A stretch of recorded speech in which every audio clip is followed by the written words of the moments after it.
So electricity generate ചെയ്യുന്നത് പല മെത്തേഡ്സിലുണ്ട്. So hydro electric power പ്ലാന്റിനെ കുറിച്ച് നിങ്ങൾ എല്ലാവരും കേട്ടിട്ടുണ്ടാവും. സോ ഞാനിങ്ങനെ പോകുന്ന വഴിക്ക് ഞാൻ കണ്ടതാണ് ഷോളർ ഹൈഡ്രോ ഇലക്ട്രിക് പ്രോജക്റ്റിൻ്റെ വാൽവ് ഹൗസ് ആണ്. സോ നിങ്ങൾ കാണിച്ചു തരാം. സോ വാൽവ് ഹൗസ് എന്ന് പറയുന്ന സമയത്ത് സാധാരണ നമ്മൾ ഇലക്ട്രിസിറ്റി പ്രൊഡ്യൂസ് ചെയ്യുന്നത് എങ്ങനെയാണ്? ഒരു വാട്ടർ ബോഡി ഉണ്ടാവും ഡാമിൽ, അവിടെ നിന്ന് വാട്ടർ നേരെ ഈ വാൽവ് ഹൗസ് ഉണ്ടോ, ഇതാണ് ഇതിൻ്റെ വാൽവ് ഹൗസ് എന്ന് പറയുന്നത്. വാൽവ് ഹൗസിൽ നിന്ന് നേരെ ഈ പൈപ്പ്സിന് നമ്മൾ പറഞ്ഞ പേരാണ് പെൻസ്റ്റോക്ക് പൈപ്പ് എന്ന് പറയും. ഇതാണ് പെൻസ്റ്റോക്ക് പൈപ്പ്. നിങ്ങൾക്ക് കാണാം, കുറച്ചുകൂടെ ക്ലോസ് ആയിട്ട് കാണിച്ചു കൊടുക്കുക. ആക്ച്വലി ഇതിലൂടെ വെള്ളം പോകുന്നുണ്ടെന്നാണ് എനിക്ക് തോന്നുന്നത്. എനിക്ക് സൗണ്ട് കേൾക്കുന്നത് നിങ്ങൾക്ക് കേൾക്കാമെന്ന് എനിക്കറിയില്ല. ഇതാണ് പെൻസ്റ്റോക്ക് പൈപ്പ്സ് എന്ന് പറയും. ആക്ച്വലി ഈ ഡാമിൽ നിന്നുള്ള വാട്ടർ ഈ പെൻസ്റ്റോക്ക് പൈപ്പ്സ് വഴി നേരെ പോകും. കണ്ടോ, ഇത് ആക്ച്വലി ചരിച്ച് വെച്ചിരിക്കുന്നതിൻ്റെ സിഗ്നിഫിക്കൻസ് ഉണ്ട്, ഞാൻ കാണിച്ചു തരാം.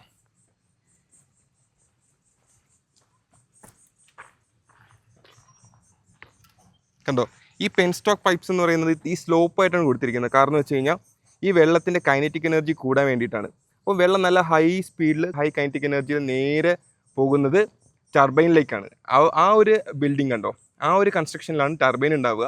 അവിടുന്ന് ടർബൈൻ റൊട്ടേറ്റ് ചെയ്തിട്ടാണ് ഇലക്ട്രിസിറ്റി ജനറേറ്റ് ചെയ്യുന്നത്.